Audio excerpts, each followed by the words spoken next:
이 이야기를 처음 하거든요. 이런 식으로 텍스트를 다는 것도 처음이고. 그래서 이제 이 슬라이드 페이지가요. 원래 이제 그 양육, 교육, 독서, 직업 진로의 바벨 전략 1이에요. 1이고 이 다음이 2고. 그러니까 이거는 좀 더 구체적으로 대기업 입사까지, 입사 시험의 그 변화까지 다루고 있는 건데, 여기서 제가 어제 새로 추가한 문구가 맨 밑에 있는 링컨 대통령이 했던 말이에요. 그러니까 이거 뭐냐면, 내 경험으로 보아서 단점이 없는 사람은 장점도 거의 없다. 이게 링컨 대통령이 했던 말이거든요. 그러니까 지금까지는, 그러니까 30년 전까지는 그 원만한 인간, 평균적인 인간을 만들기 위해서 공교육이 존재를 했고 그런 식으로 작용을 했거든요. 그런데 미래는 이렇게 된다는 거죠. 평균적 인간과 무난한 교육을 받고 교양 독서를 충분히 하고 수능 시험도 잘 볼 수 있는 두뇌 유형이고 이런 인간들이 인공지능에게 가장 먼저 직장을 빼앗기는 인간이 된다는 얘기죠. 가장 먼저. 가장 경쟁력이 없는 거예요. 그래서 오히려 링컨 대통령의 말은 우리 애들을 키우다 보면 얘가 모자란 게 있고 단점이 있을 거란 말이죠. 그런데 잘 보시면은 그 단점 때문에 얘가 뭔가에 더 몰입을 하게 된다거나 또는 그 단점이 오히려 역설적으로 장점으로 발전된다거나 하는 가능성을 봐야 된다는 얘기죠. 지금 교육은. 공교육에서 그냥 그 평균 성적으로 잘 적응할 만한 애를 기르게 되면은 이미 그 2015년 그 대기업 입사 트렌드하고도 안 맞아요. 2015년 대기업 입사 트렌드 여기 보시면은 이게 아마 이게 KT가 지금 사장이 예전에 삼성전자 하던 사람이 KT 사장이 됐잖아요. 그러니까 사장이 딱 바뀌자마자 입사 제도가 확 바뀌는 겁니다. 그러니까 사장이 바뀌자마자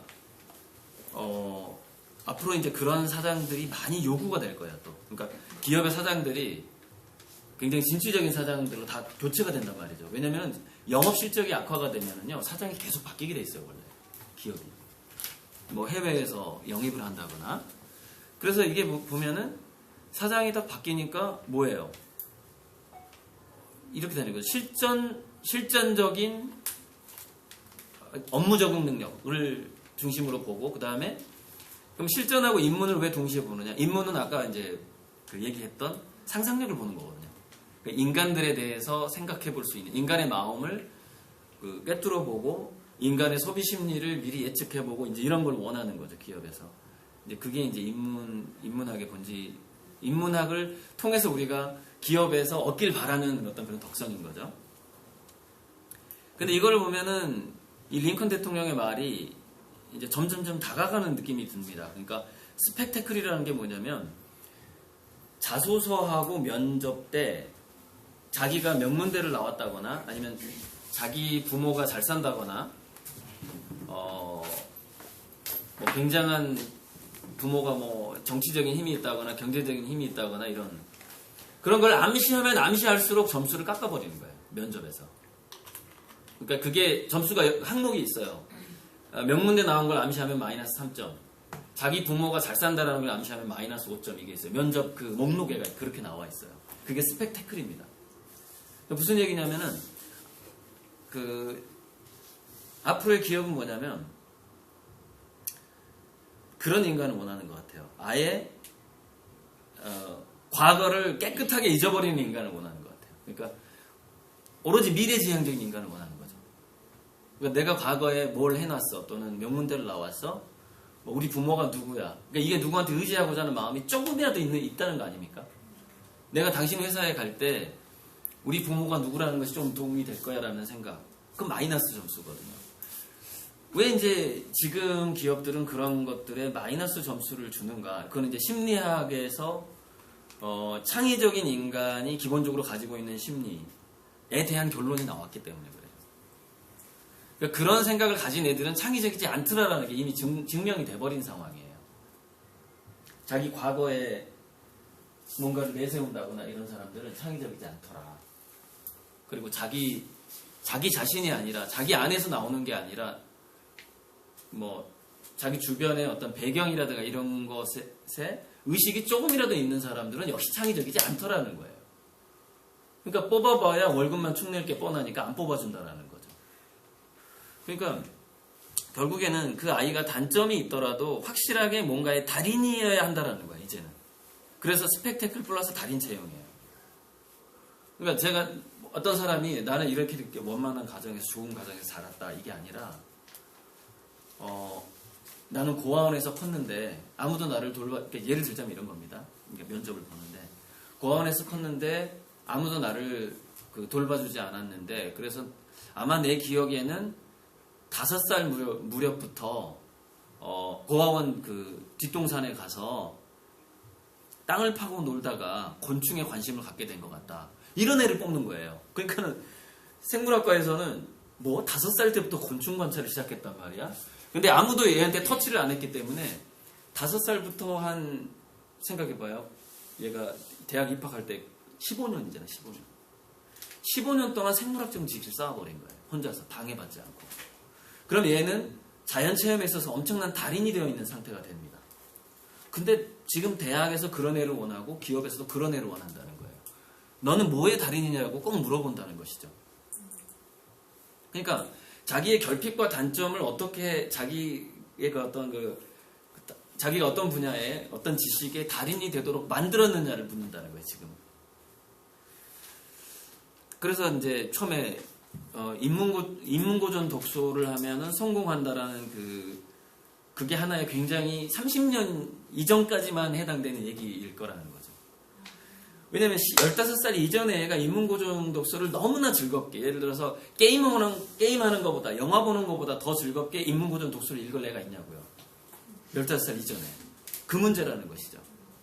그러니까 오히려 뭐냐면 얘가 두뇌가 엄청나게 도파민이 많은 상태로 뭔가에 확 몰입해야만 얘는 뭔가가 달인이 되는데, 그러니까 어제 세상에 이런 일이에 9살짜리 기타 치는 애가 나오더라고요. 혹시 본 사람 있을 거예요.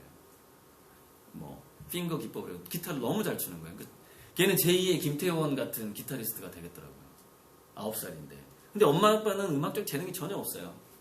근데 음악적인 재능이 전혀 없는데 제가 쓴 책에 그 내용이 나와요. 전 세계 체스 챔피언을 만든 딸의 아버지가 심리학자였는데 이 사람이 증명하고 싶었던 게 뭐였냐면 처음에는 자기 딸을 전 세계적인 수학자로 키우고 싶었대요. 근데 그 계획을 언제부터 들어갔냐면은 한 4세, 5세부터 들어갑니다. 그러니까 이렇게 생각한 거예요. 그 심리학자는 천재는 만들어질 수 있다라고 믿은 거예요. 만들어질 수 있고 중요한 건 뭐냐면은 어떤 내용을 몇 살에 접하고 그것에 얼마만큼 몰입하느냐가 천재를 만드는 것이지 부모로부터 타고난 게 아니다라는 걸 증명하고 싶었던 거예요. 이 학자가.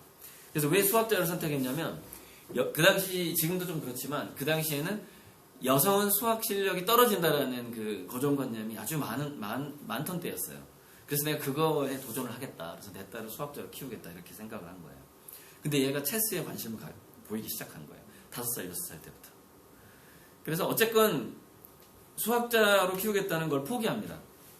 아버지가. 왜? 뭘 알았냐면 몰입하지 않으면 어차피 고수가 안 된다는 걸 아는 거죠. 어차피 거기 몰입하지 않으면 얘는 천재가 될 수가 없어. 그러니까 그냥 체스에 몰입하게 냅둬버려요. 그래서 얘가 10대 초반에 14세인가 15세에 전 세계 체스 챔피언이 됩니다. 무슨 얘기냐? 10년 동안 체스를 한 거예요. 5살부터 15살까지. 그럼 그럼 10대의 두뇌라는 거, 5살부터 15세, 18세 이 사이에, 그러니까 다산정리학 경영이 얘기했던 12세에서 16세, 그 다음에 그 전두엽, 사고력을 담당하는 전두엽의 수초화가 일어나는 11세에서 18세 사이가 어떤 마법과 같은 나이냐면, 영국을 구한 그 넬슨 제독이 12살에 해군에 입대를 했다는 겁니다. 12살에. 그래서 이 사람이 12살에 입대를 했으니까 한 8년 정도 실전 경험을 쌓아요. 10대 초반에 완전히. 그래가지고 20살 때 함장이 돼요. 21살 때.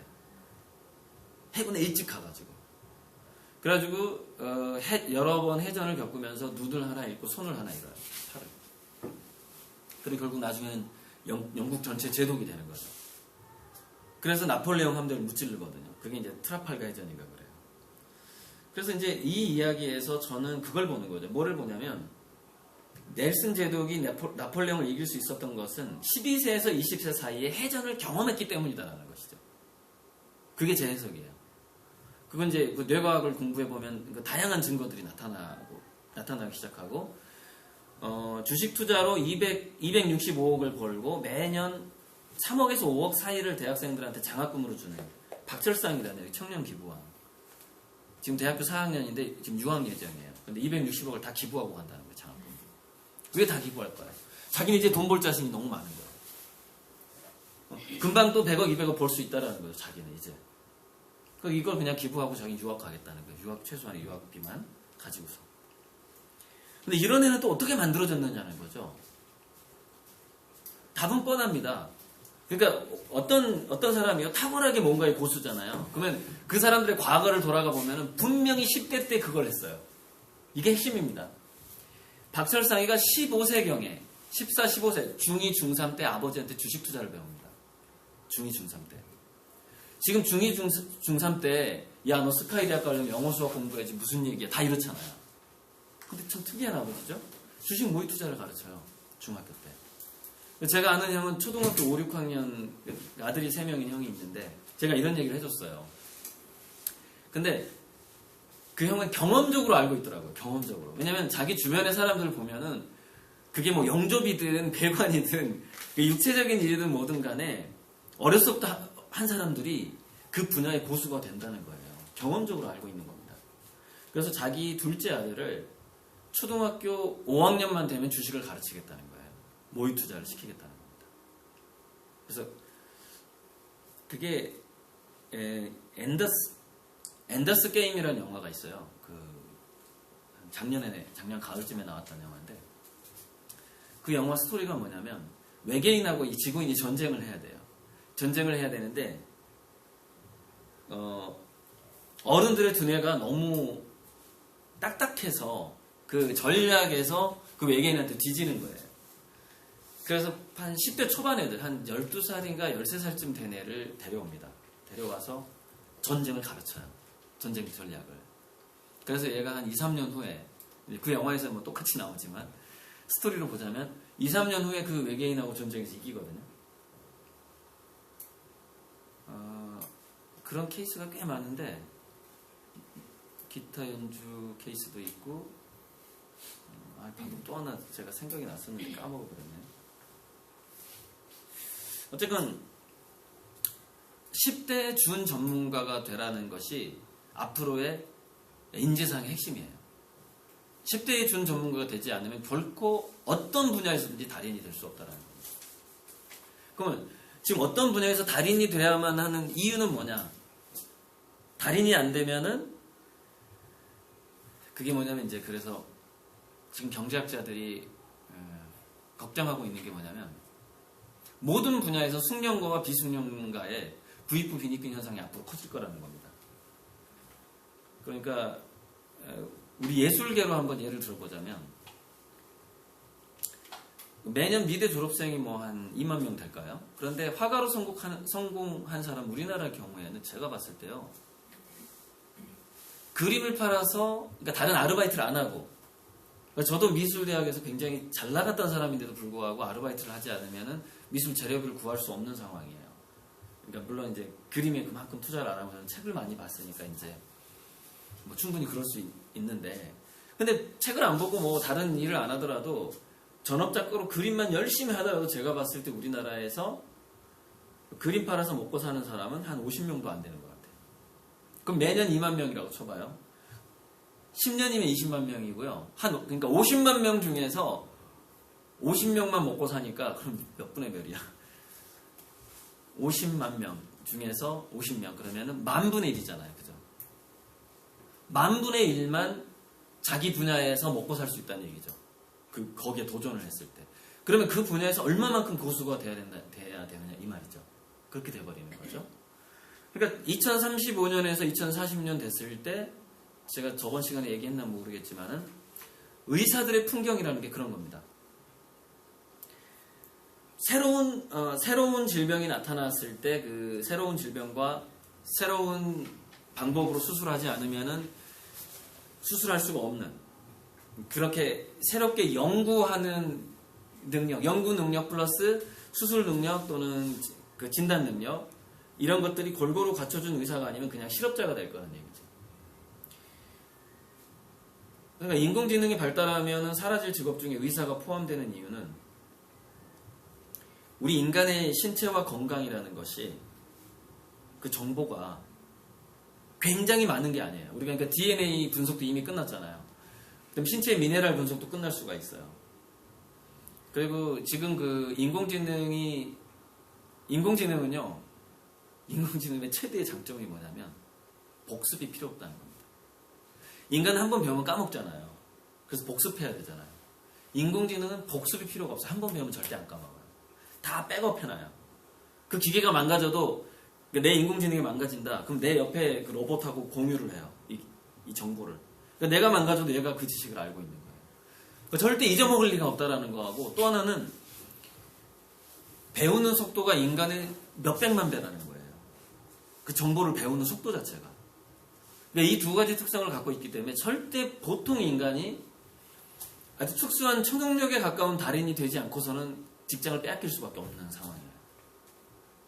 유튜브 들어가서 인공지능 로봇 키워드를 딱 쳐보면요, 지금 이제 인공지능을 개발하고 있는 것들이 나와요.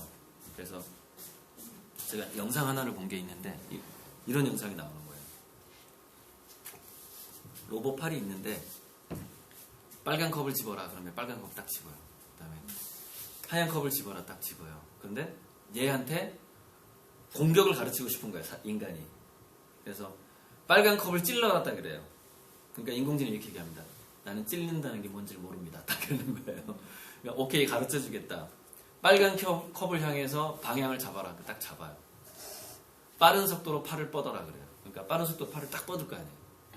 그러니까 빨간 컵이 뒤로 쫙 밀려나요. 그 실제 영상이에요. 이게 찌르는 것이다. 딱 이러는 거예요. 그러고 나서 바로 하얀 컵을 찔러라 그러니까 얘가 바로 딱 찌릅니다. 하얀 컵을. 이게 인공지능이에요.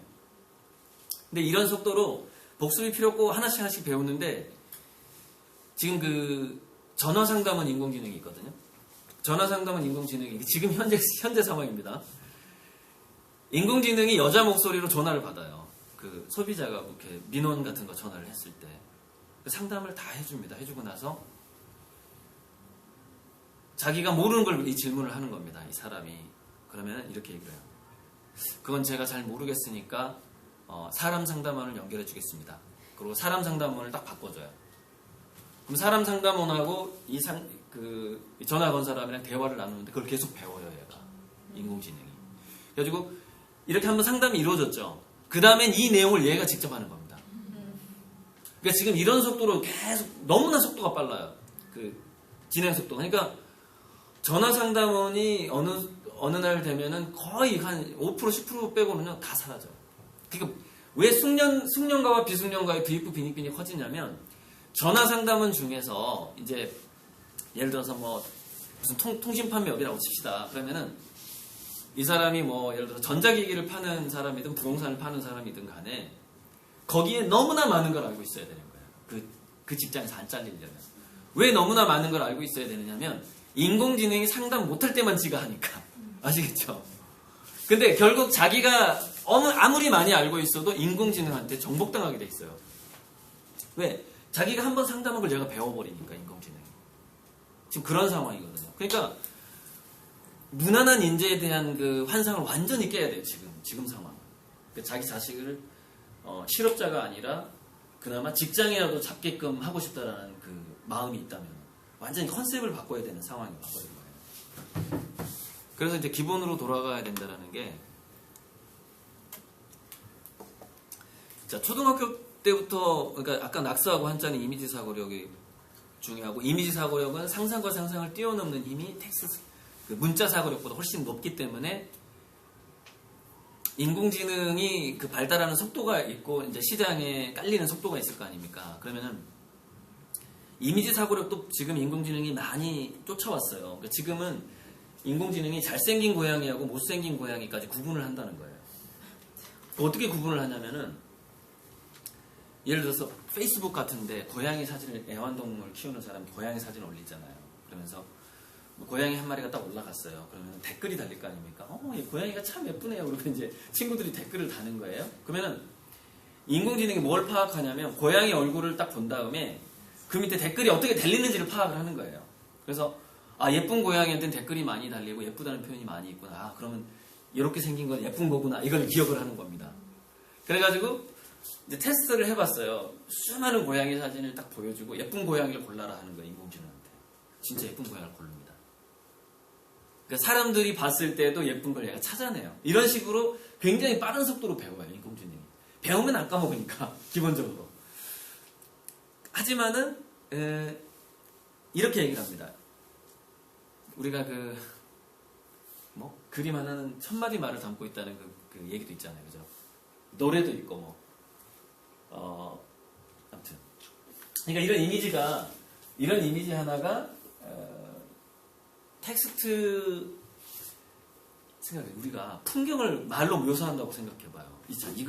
이거 하나를 말로 묘사한다고 생각해봐요. 말로 내가 설명을 해줘야 돼. 이 사진 안 보여주고. 그럼 굉장히 말을 많이 해야 되거든요. 그러니까 무슨 얘기냐면 이미지 하나가 담고 있는 정보의 양이 굉장히 많더라는 겁니다. 그런데 인간의 특징은 뭐냐면 인간은 밀림에서 이렇게 풍경을 보면서 살아남아야 했기 때문에 이미지를 간파하는 능력이 굉장히 좋대요. 인간의 두뇌가. 그래서 앞으로 상당 기간, 그러니까 50년에서 100년 정도는 이미지 사고력이 뛰어난 사람이라면 인공지능으로부터 직업을 빼앗기지 않을 가능성이 있다라고 지금 얘기를 하고 있는 거예요. 과학자들이. 그래서 텍스트 사고력보다는 이미지 사고력을 길러야 된다라는 거예요. 지금 어린이들부터.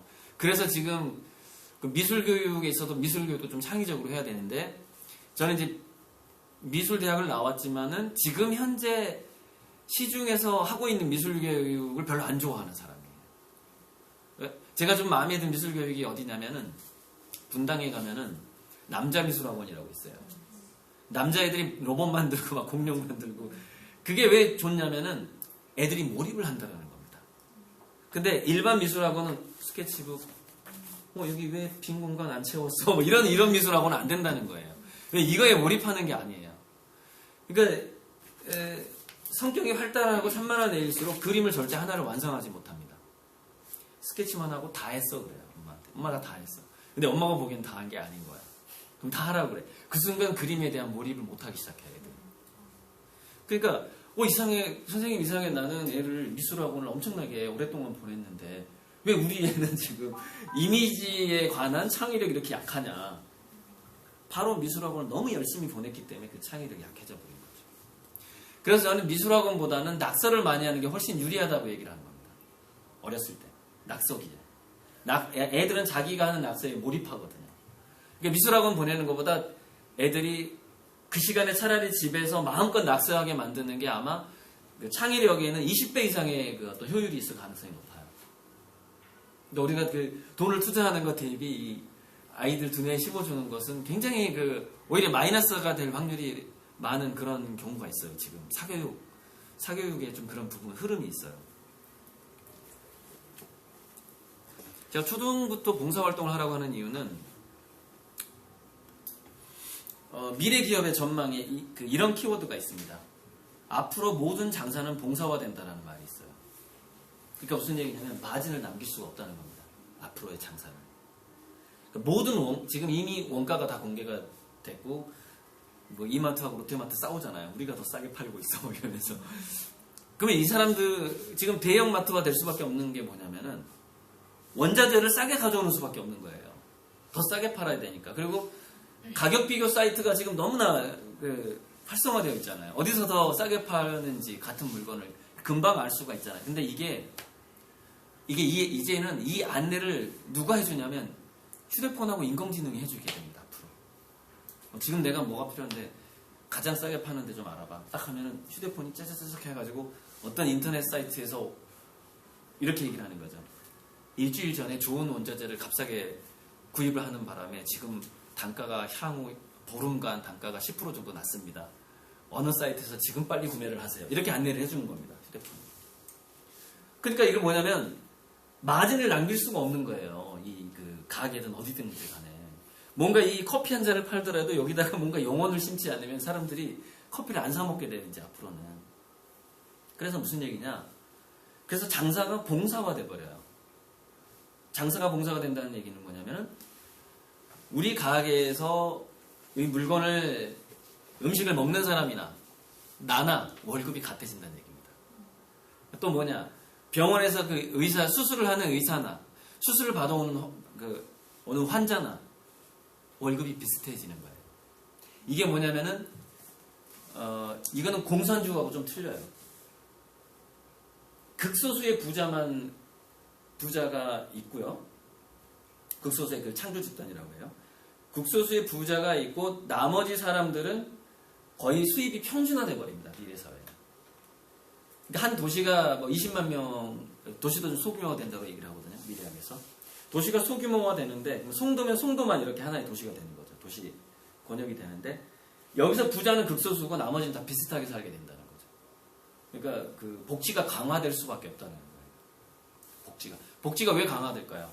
자, 지금 보세요. 지금은 왜 우리나라가 부익부 빈곤이 심해지고 그 하위 20%하고 상위 20% 빈부격차가 크냐면 아직까지도 직장에서 돈을 버는 사람들이 대다수잖아요. 근데 이게 뒤집어졌다고 생각을 해보세요. 직장에 있는 사람이 10%에서 20%밖에 안 되고 직장이 없는 사람이 8, 90%가 된 세상이 딱 됐다고 생각을 해보시라고요. 그럼 결국 이 사람들이 먹고 살려면은 보조금을 받을 수밖에 없는 상황이 되잖아요. 네, 갈수록 그 미래가 그렇게 돼가는 겁니다. 그러다 보니까 그 보조금을 국가에 제공해주는 사람은 누구냐면 극소수의 창조 집단이 어떤 식으로든 돈을 벌어야 되는 겁니다. 그래서 세금으로 내야 되는 거죠. 그러니까 미래에는 세금을 내는 사람이 점점 줄어들어요. 그래서 국가가 권력을 잃게 돼요. 돈이 없으면 무조건 권력은 사라지는 겁니다. 권력을 잃게 되고 돈 한 푼도 제대로 못 쓰게 됩니다. 앞으로. 국회의원이 됐든 누가 됐든지 공무원도 마찬가지예요. 다 시민들이 감시하게 돼요. 미래에는. 지금도 그러고 있지만. 그러다 보니까 이게 평준화돼 버려요. 극소수만 부자가 되고. 그러니까 제가 지금 바벨절정이라고 얘기하는 건 뭐냐면 여러분들 자녀가 둘 중에 하나를 준비하시라는 겁니다. 무슨 얘기냐면 엄청난 달인이 돼서 큰 부자가 되든지 그렇게 키우라는 거예요. 확실하게 큰 부자로 키우든지 아니면은 어차피 근근히 살게 될 가능성이 많다는 거죠. 근근히. 그게 보조금이 됐든 아니면은 아주 그 장사를, 그러니까 뭐 지금은 장사를 해도 앞으로는 장사를 해도 떼돈을 벌 수 있는 장사 자체가 없어요. 기대에는. 장사가 봉사화되니까. 그래서 그 시대에는 그 시대에 살아남는 어떤 가게라든가 직장인은 어떤 사람들이 살아남냐면 뼛속 깊이 봉사정신을 가져야 되는 거예요. 그 시대는. 그러니까 현재 저도 딸이 중1이고 아들이 지금 1살이잖아요. 저 2번 결혼했어요. 그래서 아들이 1살인데 어쨌건 얘네들 뭐 13살 차이 나지만 그렇게 큰 차이 안 나요. 얘네들이 성인이 됐을 때는 둘 중에 하나를 선택해야 될 겁니다. 무슨 얘기냐면 확실하게 봉사정신을 갖고 사람들하고 소통하면서 살아야만이 뭐라도 하게 될 겁니다. 아마. 그게 없으면은 기업에서도 뽑지 않을 거고 미래 기업은 좀 이윤을 남길 수가 점점 없어지다 보면 그걸 뭐라고 하죠? 사회적 기업이라고 하는 거예요. 사회적 기업. 결국에는. 협동조합이나 사회적 기업으로 가버리는 거거든요. 기업이 그 이윤을 많이 못 남기니까. 그러니까 기업도 양극화가 되는 거죠. 기업도 극소수의 기업만 이윤을 남기고 그 대부분의 기업들은 그냥 봉사단체가 돼버리는 거예요. 그 기업 자체가. 그래서 자기 기업이 살아남기 위해서는 어떤 사원들을, 어떤 사람들을 뽑게 되냐면은 결국 얘가 그 봉사했던 경험이라든가 이런 느낌이 많은 애들을 뽑게 돼 있다는 거죠. 미래에 가면 갈수록. 그러니까 지금 초등학생들을 데리고 엄마들이 방학이든 주말이든 한 번씩 꼭 봉사를 가라라고 하는 이유가 그겁니다. 미래를 대비해야 되기 때문에. 그게 그 미래에 그 취업하는 데 있어서 엄청난 경쟁력이 된다라는 거죠. 그러니까 지금 이런 얘기 하는 사람 없어요. 전화되니까 이런 얘기 하지. 지금 분명히 그 사교육업체에서는 그런 얘기 할 거예요. 입시제도가 이렇게 변한다라고 얘기를 할 거예요. 근데 그거 준비하지 말라는 거예요.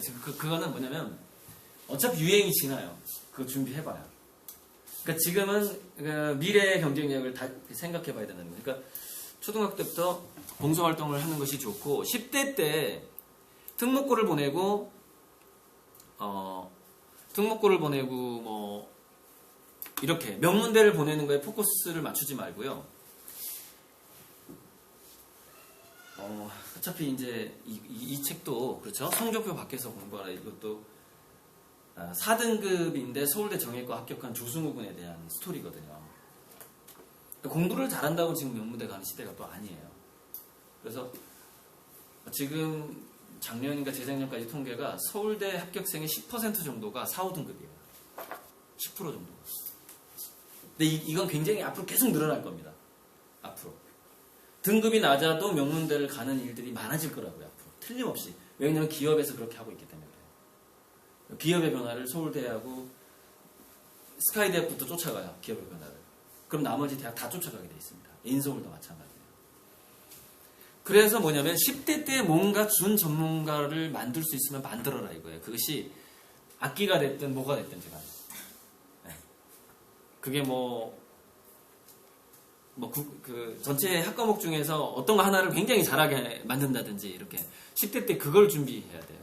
그래야지. 네. 달인이 되게 시키는데 만약에 애가 뭐 언어 같은 데에 관심 있어서 달인이 되게 시켰는데 나중에 미래에 없어지는 직업군이고 통역이가 나와서 없어지는 직업군일 경우는 어떤? 그렇죠. 조금 위험하죠. 네. 네, 조금 위험하죠. 그러니까 지금 뭐냐면 그래서 저는 오히려 지금 그 영어 사교육 있잖아요. 이게 굉장히 위험한 상황에 왔다라고 보는 거예요. 영어 사교육에 투자하는 것 자체가. 그래서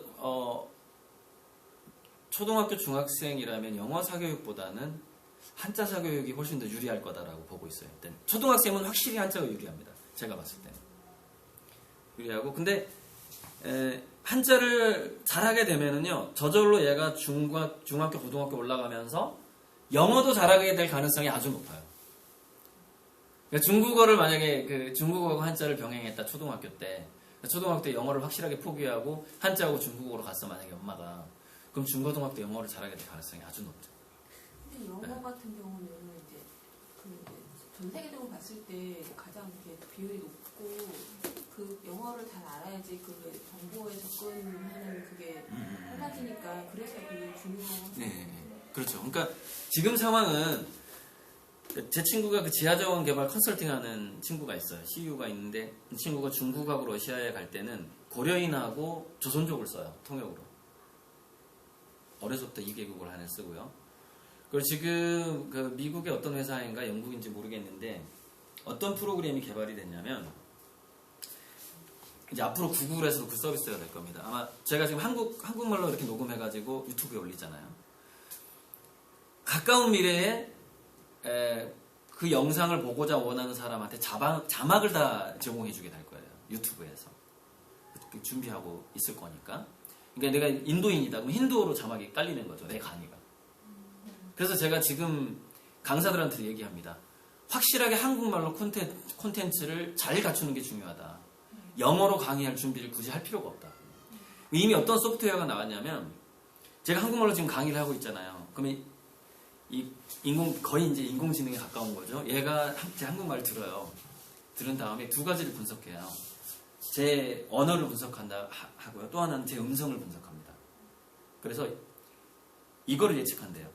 제가 중국에 태어났을 거라면 내가 만약에 중국에 태어났다면 이런 목소리는 중국말로 이런 톤으로 하게 될 것이다. 얘가 예측을 해버립니다. 그래서 어떻게 되냐면은 일단 내 목소리를 얘한테 분석을 시켜요. 그리고 그날따라 내가 감기가 걸린 거야. 그죠? 근데 한국말로 연설을 해야 되는데 이제 중국에서 연설을 해. 그러면 제가 감기 걸려서 야, 너 내 목소리 기억하지? 옛날 목소리. 당연히 기억합니다. 할 거 아니에요. 얘가. 그죠? 인공지능이. 알아서 내가 지금 감기 걸렸는데 내 말만 할 테니까 너 내 목소리로 중국어로 해. 알았지? 지금 목소리로 하지 말고 오케이 하는 거죠. 그럼 내가 기본으로 돌아가기 인간다운 삶의 회복 딱 이러면 얘가 중국말로 유창하게 내 목소리로 얘기를 하는 겁니다. 통역을. 지금 여기까지 개발이 됐어요. 아시겠죠? 그러니까 이게 영어에 투자하는 것 자체가 헛수고가 될 확률이 얼마나 많이 올라가 버렸냐고요. 한국말만 잘하면은 전 세계에서 자주 쓰이는 기본 언어가 이제 한 10개 국어가 되잖아요. 근데 저는 이게 앞으로 3,000개 국어로 확산될 것 같아요. 무슨 얘기냐면 내가 얘기하면 몽골을 가든 티벳을 가든 어디 무슨 아마존을 가든 간에 통역이 가능하다는 거죠. 휴대폰 하나. 미래에는. 그것도 내 목소리로. 그 말로 간다는 거죠. 그러니까 지금 인공지능이 하고 있는 게 뭐냐면 전 세계 스카이프 상에 사람들이 대화를 나누고 문자를 나누는 걸 다 공부하고 있습니다. 그래서 지금 이미 인공지능이 그 문법 교정 실력 있잖아요. 이게 거의 99.9999%까지 정확하대요. 사람들이 많이 쓰는 언어를 이미 다 배워버렸기 때문에 확률을 얘네들은 수정을 한다. 확률로.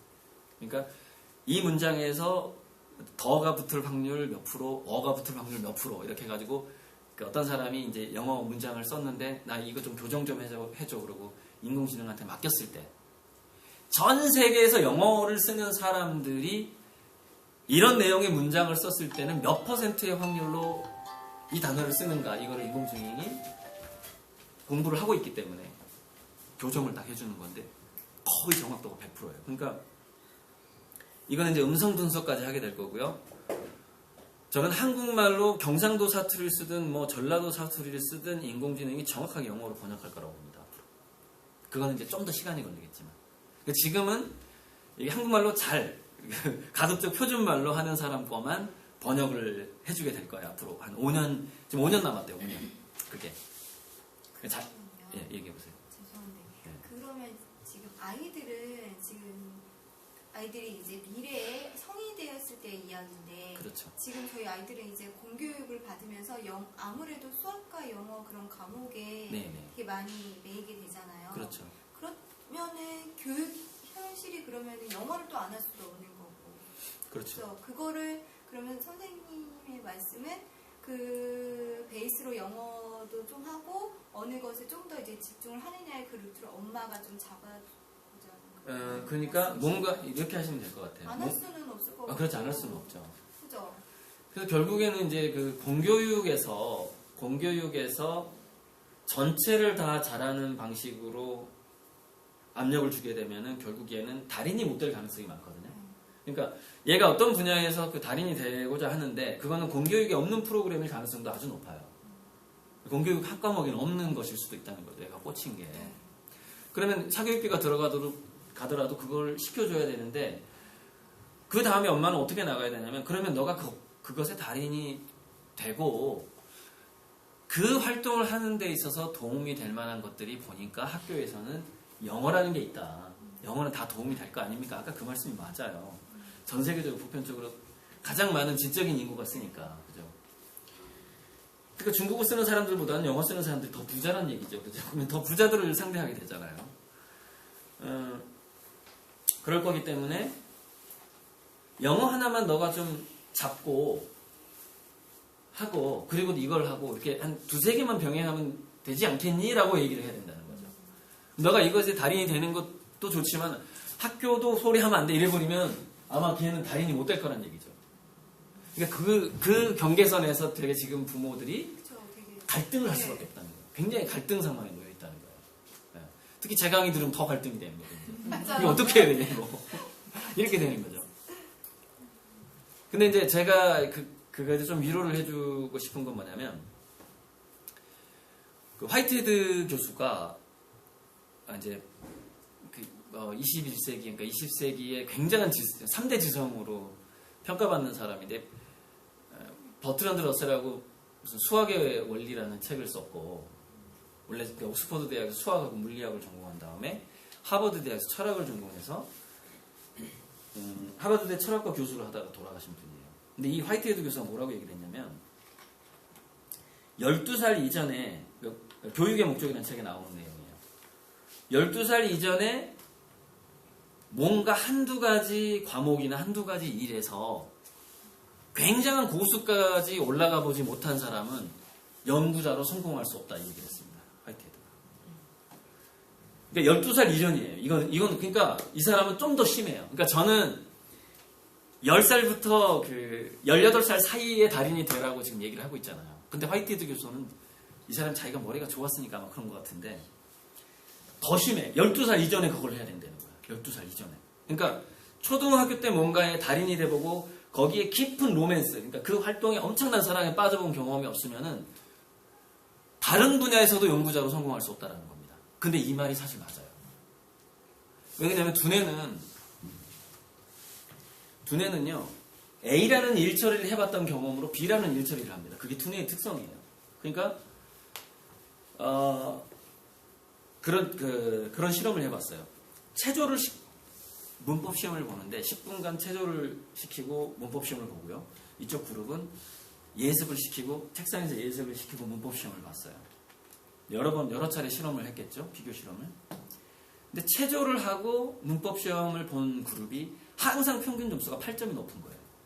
문법 점수가. 그게 무슨 얘기냐면은 인간이 문장의 문법을 파악하는 거하고 동작을 파악하는 뉴런이 같더라는 겁니다.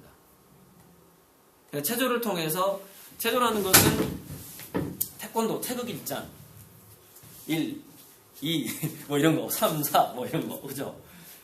동작에 절차가 있고 순서가 있죠. 그 경험이 문법을 파악하는 능력을 만들더라는 겁니다. 두뇌가.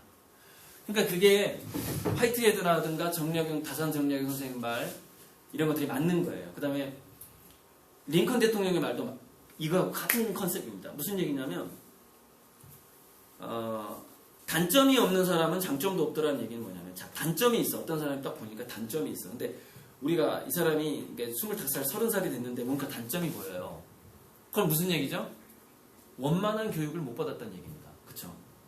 그 부모가 결손가정이었다거나 어쨌건 간에 단점이 있어, 얘가. 그러면 단점이 있다는 얘기는 반면에 뭐냐면은 10대 때 누군가의 방해를 받지 않고 몰입했을 가능성도 있다는 얘기가 되는 거예요. 누군가가 단점이 있다는 얘기는 성인이 됐는데도 불구하고. 그럼 그런 사람들은 이상하게 장점이 있더라는 겁니다. 왜? 12살 이전에 또는 18살 이전에 뭔가에 몰입해본 경험이 있는 거예요. 뭔가 A라는 경험에 깊이 몰입해본 경험이 있는 겁니다. 그럼 그것이 성인기가 됐을 때 짠! 하고 장점으로 나타나게 되는 거죠. 그래서 링컨 대통령이 그 얘기를 한 거예요. 단점이 없는 사람 장점도 거의 없더라. 그러니까 저는 이게 10대 때의 경험하고 관련된 옛날 사람들은 그 뇌과학 공부 안 했기 때문에 이제 경험상 하는 얘기거든요. 화이트헤드 교수도 뇌과학이 발달되기 이전의 사람이에요. 근데 자기가 수많은 애들을 가르쳐 보니까 12살 이전에 뭔가의 로맨스에 푹 빠졌던 애들이 나중에 연구자로 성공하더라 이 말이죠. 그 얘기가 남겼다는 거죠. 그래서 10대 때 전문가가 돼보는 것이 정말 중요할 것 같다. 5가지거든요. 5가지. 5가지인데 지금 3가지가 생각이 나고 지금 그 다음 게 뭐지? 어렸을 때부터 낙서하고 한자고 봉사활동하고 10대 때 준 전문가가 돼야 되고 그 다음에 뭐랄까요? 예체능이 기본인데 예체능에 대해서는 이겁니다. 일단 점점점 칠게요. 지금 유치능이 중요한 게 아니니까. 예체능은 이렇더라는 거죠. 어떤 역할을 하냐면 결정적인 차이를 만들더라는 겁니다. 이게 참 정말 우리가 부유층 자녀들이요 마지막에 경쟁에서 중산층 자녀를 이기는 게 왜 이기는 줄 아세요? 예체능 때문에. 예체능 경험 때문에. 그러니까 마지막에 이제 어떤 연구 성과라든가 창의적인 일이라든가 프로젝트 경쟁을 할 때 기업에서 팀을 나눠서 그럼 마지막에 이제 거의 비슷비슷한 내용으로 경쟁을 할 거 아닙니까? 근데 이때 예체능 경험이 조금이라도 더 많은 애가 조금이라도 경험이 많은 애가 얘보다 창의성이 더 높은 거예요. 무조건. 이게 어떻게 뭘 보면 알 수 있냐면 노벨상 수상자 연구를 해보니까 노벨상 수상자들은 대부분 어렸을 때 예체능 경험이 많더라는 거예요. 그럼 노벨상을 수상했다라는 건 뭘 얘기하냐면 비슷비슷한 연구 환경에서 조금이라도 뭔가 새로운 걸 발견했다는 걸 의미하는 거예요. 그러니까 또 노벨상 수상자가 기본적으로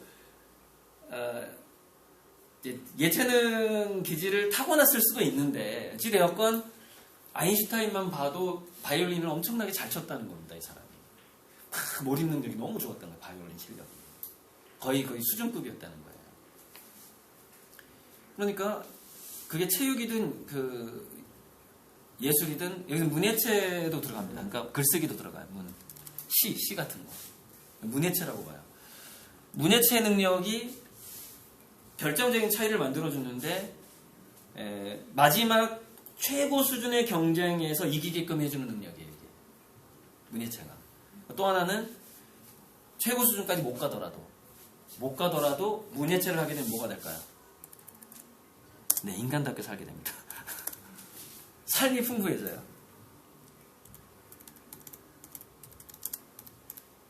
그런데 문제는 뭐냐면 사교육비를 들여서 예체능을 사교육비를 들여야만이 할 수 있다라는 고정관념에서 탈피하는 게 지금 굉장히 중요합니다. 얘가 혼자서도 문예태 중에서 어떤 활동을 집에서든 아니면 친구들이라고 하든 꼭 학원에 가지 않고서도 그것이 문예체 활동일 수 있다는 거죠. 그것이. 그래서 지금 방과후라든가 이제 동아리 활동이 제일 바람직한 문예체 활동이라고 볼 수 있어요. 그렇기 때문에 학교에서 동아리를 구성해서 문예체 활동을 하는 거죠. 체육이 됐든 뭐가 됐든. 그러면 그것이 당장에는 효과가 없지만은 여러분 그 행복도 조사를 해봤거든요. 성인들을 대상으로 당신은 얼마만큼 행복하다고 느끼느냐 쭉 조사를 해봤어요. 그래서 행복도를 가장 많이 느끼는 사람들의 어린 시절에 가장 인상 깊었던 교육에 대해서 또 조사를 합니다. 물어보기도 하고 이 사람들이 어렸을 때 도대체 어떻게 교육을 받았길래 이렇게 행복도가 높을까 했더니 운동 경험이 많았던 사람일수록 성인기가 됐을 때 행복하다고 느끼는 걸로 나옵니다. 그러니까 문예체라는 것은 창의력에도 도움이 되지만 뭐에 도움이 되냐면 주관적인 행복지수에 도움이 돼요. 주관적인 행복지수. 그러니까 똑같은 상황인데도 내가 더 행복하다고 느끼는 거예요. 그게 신체 활동이 많았던 사람들이. 근데 그럴 수밖에 없어요. 왜 그러냐면 신체 활동은 두뇌에서 도파민 회로를 강하게 만들어주고요. 두뇌에서 인간이 행복을 느끼는 것은 세 가지 호르몬이에요. 도파민, 엔돌핀, 세로토닌이에요. 근데 그 중에서 가장 중요한 게 도파민입니다.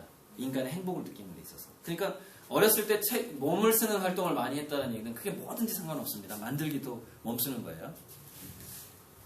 다트 던지는 것도 몸쓰는 겁니다. 그러니까 뭐든지 상관없어요. 몸을 쓰는 활동을 어렸을 때 많이 할수록 성이